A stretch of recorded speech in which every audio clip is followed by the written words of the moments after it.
বিয়ের আগে যদি ফোনে কথা বলে সময় শেষ করে দাও, বিয়ের রাতে মজা পাবে না। গল্প করি, বিবাহিক জীবন সুখী হবে না। জিনায় লিপ্ত হইও না। কোন ভণ্ড হুজুরের কথায় প্রেমকে বৈধতা দাও না। প্রেম ইসলামে জায়েজ। মায়ের সাথে, বোনের সাথে, বিটির সাথে, আত্মীয় স্বজনের সাথে, এটা মাথায় রাখবেন। কিন্তু তোমরা যেটা বলতে চাইছো, hello come here I love you, ওটা শরীয়তে হারাম, ইসলামী শরীয়তে জায়েজ নেই। যদি বলেন আমাদের সমাজে হারাম আওলাদগুলো কিভাবে প্রমোট পাবে, মারাত্মক দলিল দিয়ে যাচ্ছি। আজকে দেখুন আমাদের সমাজে সবথেকে বড় বিপদের নাম হচ্ছে পরকীয়া। বিবাহিত মহিলারা বেশি জড়িত হচ্ছে পরকীয়ায়। স্বামী ছেড়ে অপরের সঙ্গে সম্পর্কে জড়িয়ে পড়ছে। তার মারাত্মক কারণ হচ্ছে মোবাইল, মোবাইল এবং নগ্নতা। অনেক যুবক পরকীয়ায় জড়াচ্ছে, তার কারণ হচ্ছে মোবাইল। যদি বলেন কেমন করে, এখন সব থেকে বাজার বেশি কাদের? যে মেয়েরা ফেসবুকে যত ভালো ছবি ছাড়বে তার বাজার তত বেশি। কথাটা বুঝতে পারেননি? শাহরুখ খানের বয়স কত? 60 বৎসর। কত বললাম? 59 থেকে 60। আচ্ছা, 59 বৎসর যে লোকটার বয়স, সে তো ইয়ং একদম নাকি না বুড়ো? বুড়ো। 60 বৎসরের একটা বুড়ো, সে যখন ফিল্ম করছে, তাকে ফিল্মে দেখানো হচ্ছে একটা 24-25 বৎসর যুবকের মতো। ঠিক বললাম না ভুল বললাম? সেটার কারণ কি? সেটা হচ্ছে মেকআপ। কি বললাম? মেকআপ। তুমি যে নায়িকাটাকে দেখছো, সেই নায়িকার অরিজিনাল চেহারা দেখলে তোমার ঘৃণা লাগবে, বিশ্বাস করুন। আপনারা ইংল্যান্ডের মেয়েদিকে দেখেছেন তো, কত সুন্দরী দেখেছেন? দেখেননি? মোবাইলে দেখেছেন। আমি বোম্বে এয়ারপোর্টে দাঁড়িয়েছিলাম, তো বসেছিলাম আমি, তো পাশের সিটে একটা ইংরেজদের মেয়ে বসেছিল। বিশ্বাস করুন, তার স্কিন দেখে আমার গা ঘিন ঘিন করছিল। কিন্তু তাকে যখন মোবাইলে তার ছবি দেখবেন, মনে হবে মারাত্মক। সেটার নাম মেকআপ। যে বোকা মূর্খ ছেলেরা নায়িকার ছবি দেখে মনে হচ্ছে আমার বিবিটা সুন্দরী নয়, ওরে মূর্খ, তোর বউটাকে একবার মালদার পার্লারে নিয়ে যা, দে মেকআপ করে নিয়ে আয়, ওই নায়িকার থেকেও সুন্দর লাগবে তোর বউকে। কিন্তু আমাদের মায়েদেরও দোষ আছে, এবং মেয়েরা বলবে আল্লাহ আমরা কি দোষ করলাম? সব থেকে বড় অপরাধ তোমাদের মায়েদের। কি দোষ? আল্লাহ রসুল সাল্লাল্লাহু আলাইহি সাল্লাম বলেছেন, মেয়েরা সাজসজ্জা করবে, কিন্তু কার কাছে? স্বামীর কাছে। আমার মায়েরা স্বামীর কাছে সাজে না। মালদা টাউন যাবে, 3 বার ফেরেন লাভলি, 4 বার ঠোঁট পালিশ, আর ড্রেসিং টেবিলের সামনে 3 বার খালি কুঁচা করবে, পিন গাঁথবে, আর এরম করে দেখে কিরম লাগছে, চুলটাকে নিয়ে আবার এরম করে ফেলাবে, কিরম লাগছে, দিয়ে মালদা টাউনে হাঁটছে, মনে হচ্ছে যেন হিম্মা মালুনি। আর যখন রাতের বেলায় স্বামী আসছে মালদা থেকে কাজ করে, বাজার থেকে আসছে, চাকরি থেকে আসছে, ঘরে ঢুকে, ঘরে যখন এসছে, কই গো 1 গ্লাস পানি দাও তো, ঠিক মনে হচ্ছে খেপিটি দিয়ে বই একদম এসে পাশে বসলে, এলাও পানি খা, তুই সরে যা। ই তখন দেখলে আমার স্বামী তো আমাকে ভালোবাসে না, ই তখন হুজুর খুঁজে বেড়াচ্ছে, কোন হুজুরের তাবিজে আমাকে স্বামী ভালোবাসবে। কি বললে না, হুজুর সেরকম আছে, খালা তাবিজটা খালি বালিশে ভরে দাও। একটা ঘটনা শোনাই। একজন সবজি বিক্রি করতে চাই বর্ধমানে, প্রত্যেক দিন টাউনে সবজি বিক্রি করতে গেছে, আর সবজি বিক্রি করতে গিয়ে দেখছে আলু 5 টাকা কিলো, পালং শাক 3 টাকা, পুঁই শাক 2 টাকা, কচু 15 টাকা, পটল 5 টাকা। বাজার একদম খারাপ, বিক্রি বাটা বেশ ভালো, লাভ হয় নাই, ঘরে এইছে। খালা তখন বলছে, কই গো আমাকে 100 টাকা দাও। চুপ কর, জ্বলিয়ে দিলি তোরা, মানে আর মিজাজ খারাপ, বিক্রি বাটা হয় নাই। ই তখন খালা মনে মনে ভাবছে আমার উপরে চটে গেছে, হুজুরের কাছে হাজির। আমি খালি চিন্তা করি আপনি যান কলকাতায় নাহলে মালদায় কোনো ল্যাবেতে রক্ত দেন, রোগ ধরা পড়বে না। আমাদের দেশের কিছু ভণ্ড আছে এরম করে জামা মেপে, বিরাট গোলমাল তো। আর মেয়েরা কি মনে করে জানেন, হেলো জামা মেপে রোগ বলে দিচ্ছে। এই জামা মেপে বলছে খালুর অবস্থা খুব খারাপ, তোমার ঘরে আর কে কে আছে? বলছে আমার আরো দুটো যা আছে। বলছে তাদের সঙ্গে সম্পর্ক বলে একদম গোলমাল, কথা নাই তোমার। এই দেখলে তীর পেয়ে গেছি মারার। বলে তোমার বড় যাটা গোলমাল করেছে। হুজুর কি করতে হবে? আমি যে তাবিজটা দিচ্ছি 1001 টাকা লাগবে, তুমি গিয়ে খালুর বালিশের তলাতে ভরে দেবে। খালুর তলায় ভরে দিয়েছে, বালিশের তলায়। 3 দিন পরে খালু আবার গেইছে সবজি বেচতে। পটল 70 টাকায়, আলু 50 টাকা, পালং শাক 100 টাকা, ভেন্ডি 150 টাকা, শসা 150 টাকা, একদম বাজার ফুল। ঘরে এসে বলছে এলে খেপি 500 টাকা রাখ। এই মনে মনে ভাবছে তাবিজ দারুণ কাজে লেগেছে। কথা বুঝতে পারেন? পাড়ায় থালা ধুচ্ছে আর মেয়েদিকে বলছে ওলো অমুক মলবির কাছে গিয়েছিলাম, তোর খালু আমাকে দেখতে পারত না, এমন তাবিজ ভরেছি তোর খালু একদম সুজা হয়ে গেছে। কিন্তু এরা জানে না যে বাজার ভালো বলে আজকে দিয়েছে, আবার যেদিনে খারাপ হবে সেদিনে আবার তুই বুঝতে পারবি। সমাজে মলবিদের বাজার এইভাবে চলছে। আপনাকে আমি ইমানদারির সঙ্গে বলছি, রাতের বেলায় মালদা স্টেশনে নেমে একা হেঁটে আসবেন, আপনার চপ্পলের আওয়াজে মনে হবে পেছনে আর একজন হেঁটে আসছে। ঠিক বললাম না ভুল বললাম? মনে হবে কেউ আসছে। যাদের মন দুর্বল হবে ঘরে এসে বউকে ভয় খেয়ে গেলাম তো, পেছনে কে হেঁটে আসছিল জানিস? বলছে তাই নাকি? সকালবেলায় চিন্তাটাই তোমার একটু। বহু তাড়াতাড়ি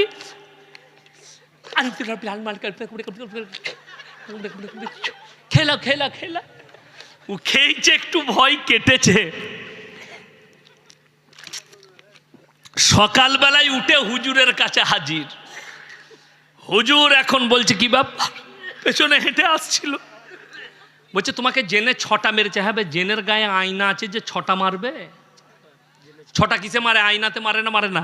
ও বলছে জেনের 6টা লেগেছে। একটা তুমি বালিশে ভরবে, 2 কানে তেল লাগাবে, ওইখানে একটা দিবি, 2টো পুরবি, 2টো ঘরে গুঁজবি, তাবিজ হয়ে গেল। এরপর কত লাগবে? 5001 টাকা। কিন্তু কিছুই নাই। ও হেঁটে আসছে, চপ্পলের আওয়াজে মনে হচ্ছে কেউ হেঁটে আসছে। মলবিদের বাজার এই করে চলছে। আল্লাহ হিফাজত করুক। সমাজটা হারামের আওলাদে ভরে যাবে। যদি বলেন কি করে? আজকে যদি আমাকে জিজ্ঞেস করেন হুজুর আপনার পরিচয় কি, আমি কি বলবো? কথা বলে না? আমার বাপের নাম বলবো না মায়ের? বাপের। আপনাদিকে যদি ইনাকে জিজ্ঞেস করে আপনি কে, ইনি বাপের নাম বলবে না মায়ের। যদিও বাবা মারা যায় তাও বলবে আমি মৃত অমুকের ছেলে। আল্লাহ ইনসানের পরিচয় দিয়েছে মানুষের দ্বারা, বাপের দ্বারা, আর জানোয়ারের পরিচয় মায়ের দ্বারা। London, America, Britain, Japan, German তারা পার্লামেন্টে পাস করিয়েছে যে এরপর থেকে যে বাচ্চা যদি কেউ চায় মায়ের পরিচয়ে বাঁচতে, তারা মায়ের পরিচয়ে বাঁচবে। তার নাম হচ্ছে রিলেশনশিপ। তারা রিলেশনে থাকবে, তারপরে আবার ছেড়ে চলে যাবে, অন্য জুনার কাছে চলে যাবে, তারপরে তার সঙ্গে ঘর করবে। বাচ্চা যদি হয়েও যায় সে মায়ের পরিচয়ে থাকবে, বাপের পরিচয় লাগবে না। এইটাই হচ্ছে শরীয়তে হারাম। উত্তরপ্রদেশে সাম্বেলে জামে মসজিদের নিচে কি মন্দির? একের পর এক মসজিদের নিচে কি মন্দির আছে?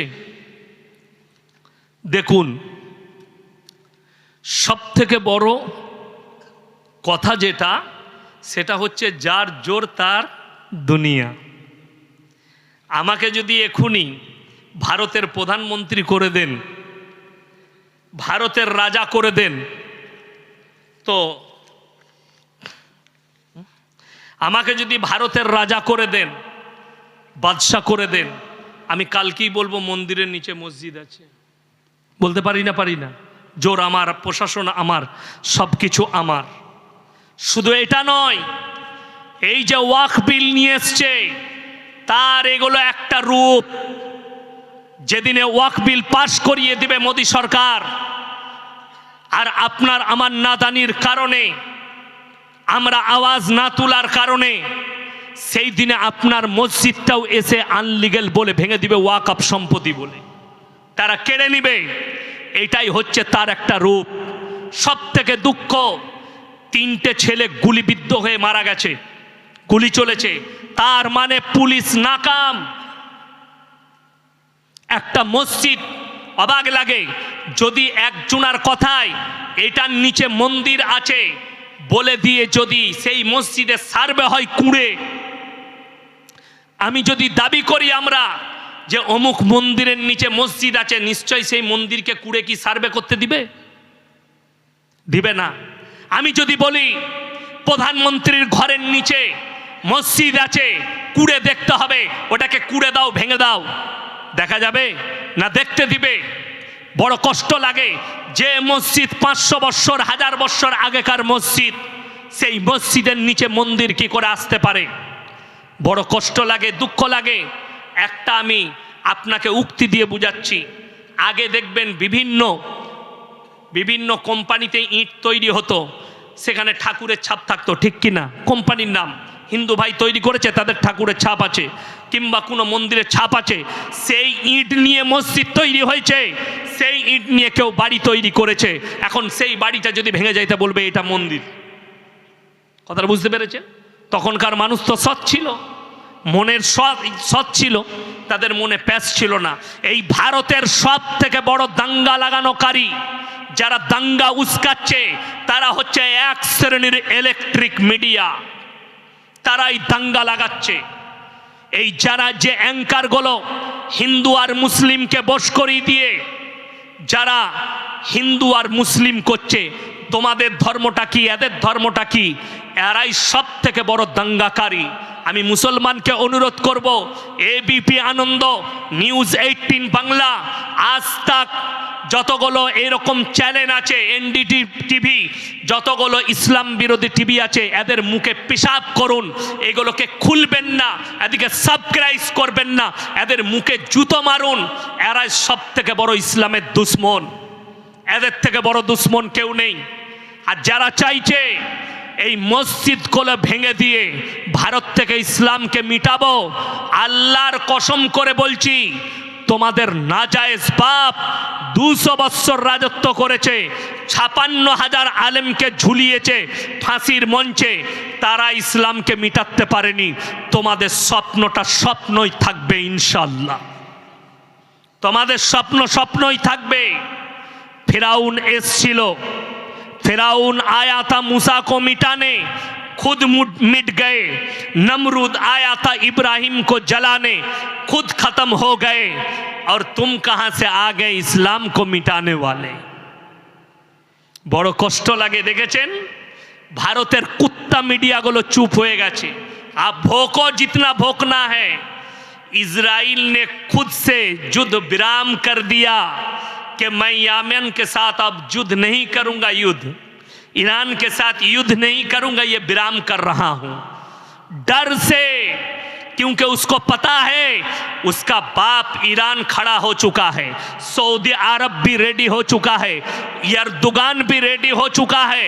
अब मेरा खैर नहीं, मेरा बाप अमेरिका भी मेरे को नहीं बचा सकता, क्योंकि पीछे और एक सुपर पावर खड़ा है जिसका नाम है रशिया। उसको पता चल चुका है कि एक बाप पीछे खड़ा हो चुका है, अब मेरा कोई खैर नहीं। तो जब बाप खड़ा हो गया तो बेटा अपने आप बिल में घुस गया, खत्म कर दिया इंशाअल्लाह। अल्लाह रसूलेर हादीस জেনে রেখে দিবেন, কিয়ামতের পূর্বে ইসলামের ঝান্ডা উড়বে আল আকসায়। আমার আগের বক্তা বলছিলেন ইমাম মেহেদির কথা। ইমাম মেহেদি আত্মপ্রকাশ পাবে, তার সঙ্গে একটা যুদ্ধ হবে, কার? কানা দাজ্জালের। শেষ যুদ্ধটা যেটা জয়লাভ হবে, সেই যুদ্ধে যোগদান করবেন হযরতে ঈসা মসিহ। আর আল আকসায় ঝান্ডা উড়বে, গোটা পৃথিবীতে ইসলাম প্রতিষ্ঠিত হবে, 20 কোটি মুসলমানের প্রাণহানি হবে, গাজওয়ায়ে হিন্দ হবে, 20 কোটি মুসলমানের প্রাণহানি হবে পৃথিবী জুড়ে।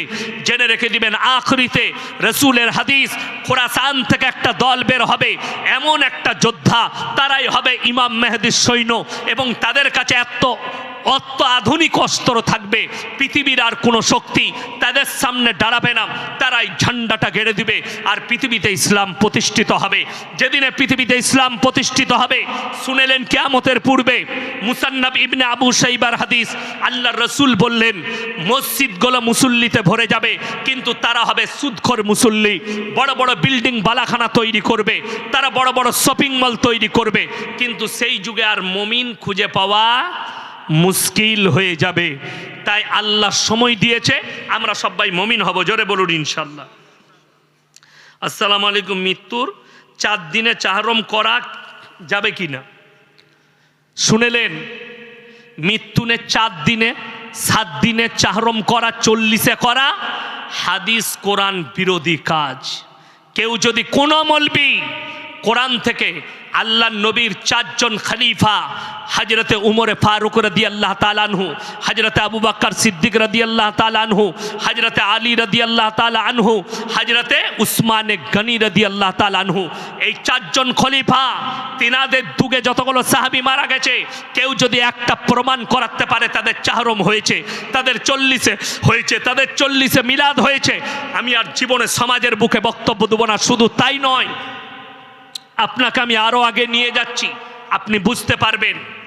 শুধু তিনারা নয়, 4 জন ইমাম, ইমাম আবু হানিফা রাহিমাহুল্লাহ, ইমাম শাফি, ইমাম মালিক, ইমাম হাম্বল, এই 4 জনের জীবন দশায় কেউ যদি 4 দিনে দেখিয়ে দিতে পারে তিনাদের জীবন দশায় মুসলমান ছিল না? ছিল না? কথা বলেন। মুসলমান নিশ্চয়ই মারা গিয়েছেন। একটা যদি কেউ প্রমাণ দিতে পারে যে ইমাম আবু হানিফা রাহিমাহুল্লাহ অমুক মুসলমান ব্যক্তির চাহরম পালন করেছেন, 40-এ পালন করেছেন, এইগুলো করে, এর থেকে বড় কাঁচা বেদাত আর কিছু নেই। যদি বলেন মানুষ মরে গেলে সব থেকে মারাত্মক কাজ হচ্ছে, 1 নম্বর, তোমরা বাপের মায়ের কবর জিয়ারত করবে, সকলে জোরে বলুন ইনশাআল্লাহ।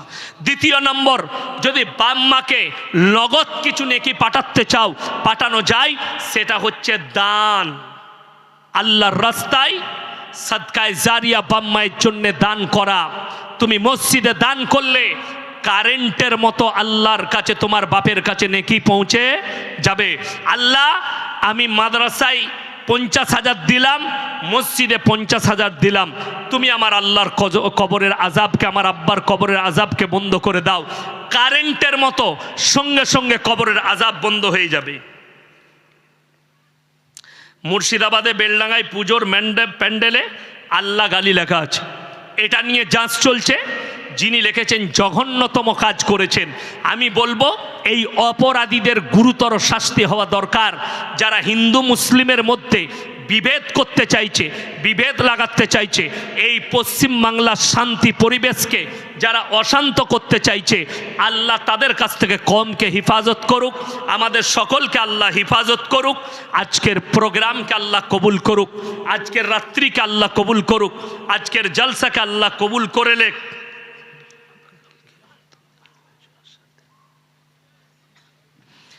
হ্যাঁ, এই যে লিখেছে গতকালকে উত্তর দিনাজপুরে, হ্যাঁ আমার গতকাল উত্তর দিনাজপুরে জলসা ছিল, সেটা হচ্ছে চাকুলিয়া থানা, মাদ্রাসাটার নাম কি, বিজুলিয়া মাদ্রাসা। আমাকে দাওয়াত লিখিয়েছে, বলে দিচ্ছি। আমার ভাই দেখুন, এই উত্তর দিনাজপুরে আমাকে দাওয়াত দিয়েছিল, মাসখানেক আগে লিখিয়েছে। আমি এমন একটা বক্তা, আমি নিজে ফোন করি জলসাওয়ালা দিকে, জলসা হবে কিনা 1 সপ্তাহ আগে করি, 2 দিন 3 দিন আগে করি। আমি ফোন করেছি, প্রথম দিনে আমাকে বলল ছেলেটা যে আপনাকে কিছুক্ষণ পরে জানাচ্ছি। 3 দিন আগে করেছি জলসার, তারপরে সে ফোন করেনি। তারপরের দিন তাকে বিকালে ফোন করলাম, আমি সেদিনে হাওড়া যাচ্ছি, কি ব্যাপার? সে বলল জলসাটা হুজুর হবে না, কিন্তু জলসা কালকের তারিখে হয়েছে। যাই হোক, অনেকজন বক্তাকে গালি দেয় অসুস্থতা হওয়ার কারণে, না আসার কারণে। দাওয়াত দিয়ে না বলে ক্যান্সেলও করেনি। এখন আমি যদি সেই জলসায় পৌঁছাতাম, আমার রাহা খরচটা কে দিত? এটা বিচারটা আপনাদের কাছে দিয়ে গেলাম। চাকুলিয়া থানা বিজুলিয়া মাদ্রাসায় আমার কাছে ফোন নম্বর পর্যন্ত তার আছে। আমাকে হঠাৎ করে আমি ফোন করেছি, তখন বলছে জলসাটা আর হবে না। আল্লাহ এদিকে হিদায়েত দেখ,